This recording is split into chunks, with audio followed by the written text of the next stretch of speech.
Hello everyone and welcome to our second lecture here in chapter 4. In this one we're going to take a look at the relationships among the states themselves. So we're going to be focusing still obviously on federalism because that's the main topic of this chapter, but we're going to be looking at the actual state relationships and how they interact within this federal system. Alright, so let's get started. Alright, so let's define some relationships in terms of how the states are supposed to work, because you don't want to have what's happening on screen that happened probably about 8 years ago in the Michigan-Ohio State game where they hate each other and they start fighting. And that's what you don't want to actually take place across our states. And we've had that happen several times, in particular with Michigan and Ohio back in the 1830s. And then we've also had that obviously boiling over into the Civil War and in several other instances as well. So the relationships themselves is, remember, the Constitution itself in Article 4 defines the relationship between the nation and the states, so federalism. And then as well as it defines the relationships between the states. Again, another part of federalism. Now there is going to be conflict among the national government and state governments and between the states themselves, and we know that. And that's actually one of the main reasons why the Constitution was drafted, because when you looked at our government under the Articles of Confederation, that was happening all the time. Not only between the states themselves, but between the states and our national government. In particular, like for example, you would have like the state of New York would be charging special taxes on shipments from Connecticut or what have you, and you wanted to get rid of that. You don't want that. So the solutions were, there's two real big solutions. One is you strengthen the national government, and we've done that in various points throughout our history, and our national government is much stronger than what it was originally. And then two is you have to set up ground rules, and mainly the ground rules are set up so that you have cooperation, so you don't have the fighting that actually takes place. All right, so let's talk about interstate relations. Okay, so the relationships between the states in our country. So they are stated in Article 4 of the Constitution, which again, Article 4 is this entire chapter, federalism. And basically, these three here, we're actually going to talk about individually on the next few slides. So you don't have to write anything specifically down here right now, because you're going to be getting that as we go along in these next few slides. So the states are required to do these three following things. You have to give full faith and credit to laws, records, and court decisions from other states. And we'll get into more detail about that here in a second. You also have to give all privileges and immunities to another state's citizens. And again, we'll talk about that here in a little bit. And then we're going to talk about extradition in terms of criminals and fugitives who flee across state lines and what that looks like and what should be done. All right, so let's first talk about full faith and credit. So think about what that term means, or what you think it means in terms of if I said, all right, I'm going to give you full faith and credit on this particular action or this assignment. Think about what you think that means, because basically what full faith and credit actually means is that each state has to recognize another state's laws and legal proceedings. The best examples, and I would write these down in your notes, is that you would look at car registration and licenses. You want to be able to recognize those across state lines, because let's say you travel a lot. Let's say you live near the border of Michigan and Ohio, or Michigan and Indiana, and you have to go back and forth. Well, you don't want to have different registrations and different licenses and license plates for each state. And like if you had to drive into Indiana each day, but you had to stop once you cross the border, change your license plate, make sure you had the right license, that'd be a pain in the butt, and you don't want that to actually take place.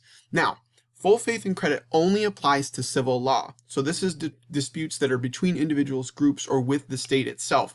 Nothing that has to do with any criminal law or criminal charges. And the reason being why it's only in civil law is because criminal laws and their punishments are dictated at the state level. So like, for example, you wouldn't have full faith and credit on the death penalty in, here in the state of Michigan for somebody that's from Texas, because in Texas they have the death penalty. You wouldn't do that. So those ideas are separated by what the states can do with criminal law, and civil law is where you have full faith and credit, if that makes sense. Okay, and then also you can't enforce another state's law. So just like the example I just mentioned in terms of the criminal law, how it's different here in Michigan and Texas, like in the death penalty, again, if say somebody from Texas was arrested here in Michigan and let's say they committed murder, well, the judge here in Michigan can't say, all right, we're going to give them the death penalty because they're from the state of Texas. You can't do that. Okay. All right. So a little bit more about full faith and credit. Basically, the coverage and how this works is pretty straightforward. Any public acts, records, or judicial proceedings that are done in that state have to be granted as long as they're along civil lines. So think about it in terms of any civil laws passed by state legislatures, but mainly the examples that you guys are going to keep in mind and be used on the test or in your writings on the test or activities are going to be with documents. So think of any mortgages, any deeds to property, birth certificates, marriage licenses, and so forth. And again, think back about it in terms of like the marriage license. If you get married in Chicago and you're from Michigan, you don't want to have another marriage license so that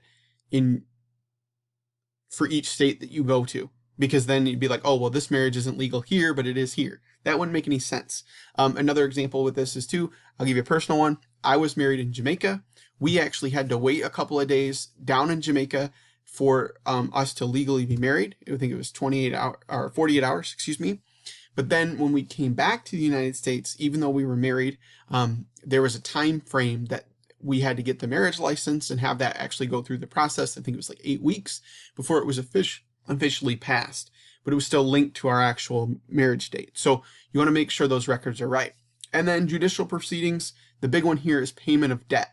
This is big just from the simple standpoint, if you have debt, it's going to follow you. And that's a big thing that you guys need to remember as you grow up and live your lives, whether it's college debt, tech school debt, home debt, car debt, whatever, credit card debt, it's still going to follow you no matter where you go. All right, so let's talk about privileges and immunities. So this is our next one. So the founders of our country were concerned about discrimination when people traveled from state to state, primarily because of the issues that were going on, specifically where you had like New York taxing trade goods from Connecticut, but only Connecticut, or giving a benefit to another state. So they didn't want that to happen, because if that did happen, then people wouldn't travel and they wouldn't trade, and then the whole country would be all out of whack socially, politically, and economically. So you can't discriminate unreasonably against another citizen. Okay, so just because somebody's from Ohio and they're an Ohio State fan, you can't discriminate against them unreasonably. Okay, you can be like, well, you're an idiot because you like Ohio State or whatever, but you can't discriminate them on any real reason, right? Okay, so incomplete list. It's an incomplete list because everything changes. It's kind of like what we talked about, why the Constitution is incomplete or always changing. But basically, here's a few things that you need to know. You can pass or live in any state. Okay, if you're born in Wisconsin or Minnesota, you can go and live in Mississippi. That's totally fine. You are allowed that ability. You can use any courts where you're supposed to go for whatever reason, civil or criminal. You can buy, hold, and sell property in any place in the United States, including territories. You're afforded that. And you can also get married in any place in the United States and their territories, and that will be valid across the country. Okay, and this links very closely back to our full faith and credit. Now, there are some reasonable discriminations, and I want you to think why these are as you see these or as we're going over them. So, for example, the biggest one is you can't vote. Okay, you can't vote, like let's say you're from Michigan, you can't vote in an Illinois election, or in the national election, you can't go to Illinois and vote there. Okay, and think about why that is. You don't want to sway the election based on some false voting. It'd be like if a bunch of people from California went to Wyoming, they were all Democrats, and then all voted in Wyoming because they knew that California was going to go Democrat, but Wyoming is the smallest state by population, and they can sway that election really easily. You can't do that because you're not living there. Same thing with juries. You want people that are local and that are actually living there. Okay. There's also there in terms of stuff based on residential time period. Okay. And this is actually going to link with universities here as well, but we're going to talk about those a little bit separately. So residential time period, that's linked to certain professions. So the two biggest ones that you want residential time period to focus on with reasonable discrimination are doctors or people in the medical field and lawyers. And the big thing there is you want them to know the laws that are part of the state, particularly that with lawyers, because they can be different between state to state with criminal charges and medical procedures and all that kind of stuff. So there's residential time periods. It may be like, hey, you have to be here for 6 months or a year, or you have to go through a certain amount of schooling or pass a certain exam in the case of a lawyer. Also, residential time period could be there for you to be registered to vote or so forth. Generally not registered to vote, but it can be there in certain stipulations. Now, we're going to talk about that residential time period with universities here because you can reasonably discriminate against students at the college level based on where they're from. Okay, and I believe here, yep, on the next slide, this will prove my point. Okay, and I want you to see these numbers are old. They're probably about 4 or 5 years old based on what your tuition is. So this would be a reasonable discrimination at a university level. Look at the in-state versus out-of-state or international students and how much they have to pay at Michigan State and U of M. Okay, so at MSU, 13,000, a little over 13,000. Michigan, about 13,500. That's pretty close in terms of if you're a Michigan resident, you get there, live there, how much you're going to pay. But look at how much more that people out of state would have to pay if they go there just as a freshman, and this number actually goes up each of the years you're there. So think about why universities, they want, specifically MSU, U of M, why do they want students from out of state or international students? It's because they can get more money. Now that doesn't mean that they don't take a lot of people from the state of Michigan. They do. It's just, look at that. It's more than double, actually almost triple in some cases between in-state and out-of-state students or in-state and international students. So you can reasonably discriminate there based on where you're from. Now, there's two things with this in the residential time period. Residential time period, you can actually get rid of this. If, let's say, you're an out-of-state student and then you come and live in the state of Michigan for a year or so, I think it's a year here in Michigan, then you would actually become an in-state student, but you'd have to have your residency here in the state, and then you would pay in-state tuition. This has become a big question, though, recently, because think about what's going on right now with COVID-19 and students not being allowed on campus. And you have out-of-state students or international students paying that tuition that's different from in-state students, but yet they're not actually physically on campus. So this has become a big issue right now, at least for the time being. Another example that can go into giving you guys understanding of this residential discrimination that's a benefit for students is in the state of California. You actually they pay for your tuition in college if you're a resident there. Just the tuition, not room and board or anything like that. And their residential time period of establishment is 1 year. So you have to be there living in residency for over a year to get in-state tuition. And that has kind of changed a lot of things in the state of California in terms of out-of-state students going there and living there for a year before they actually go. And it's why the university system there in California has ballooned up, but they're facing some issues with that as well. All right, so now we're going to go to our last point here on extradition. Extradition is dealing with criminal charges and criminal acts.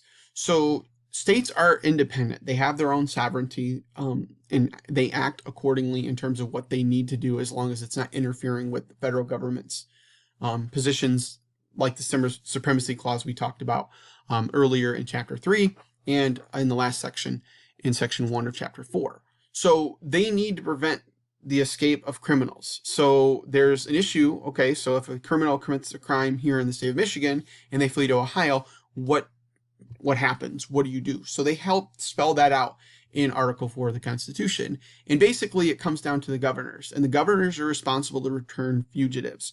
Now, this happens most of the time, 99.9% of the time, the governors will just sign it and they're extradited back. So like the governor of Ohio would get an extradition order, sign it really quick, and that criminal would be sent back to let's say Michigan in this case. However, there are instances where the Supreme Court has stepped in and overturned extradition in certain cases.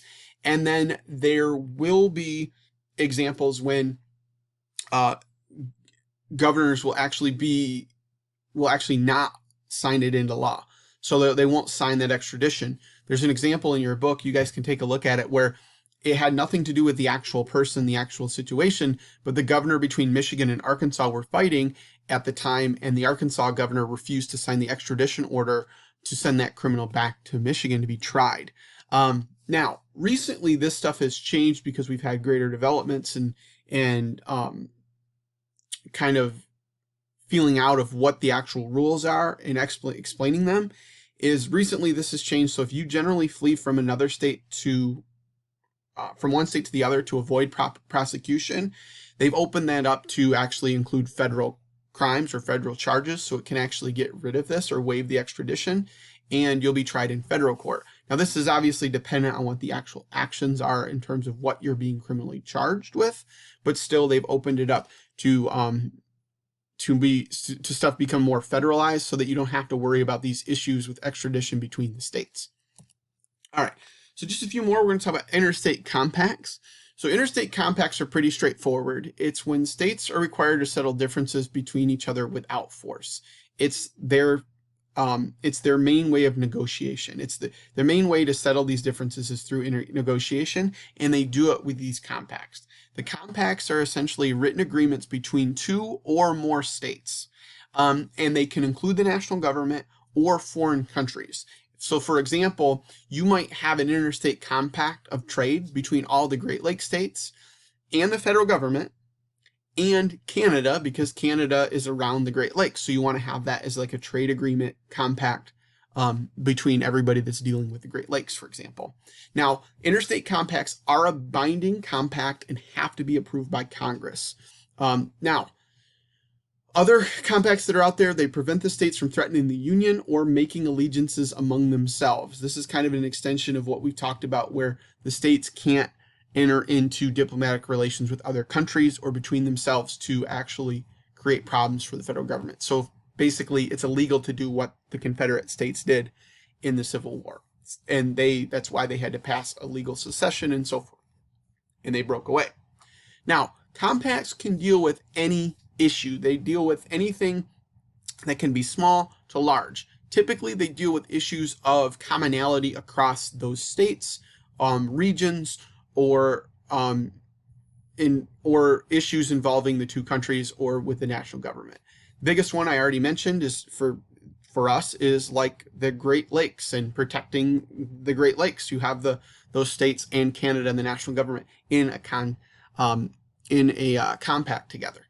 Most often these compacts, they deal with regional issues.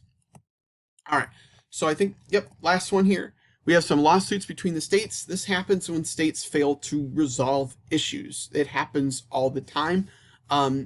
Typically, this has to do with rights in terms of where things go. So think water or waste rights, or in earlier days, think state boundaries. So where is this boundary actually going to be, and so forth. But generally, it has to do with water rights around lakes like Lake Erie, Lake Michigan, and so forth, or waste rights in terms of, oh, well, this company's dumping stuff here, and so forth. So essentially, guys, where these are decided are at the Supreme Court level, because remember, no state can sue another state based on what's said in our Constitution. So you have to try it out at the Supreme Court so they can work it out. It acts as a third party to mitigate these issues. All right, so guys, we're actually not going to do this free write, so just make sure or at least right now, we'll do it later. So you don't have to do this right now, but we will take a look at this a little bit later on in the unit. All right, guys, have a good one.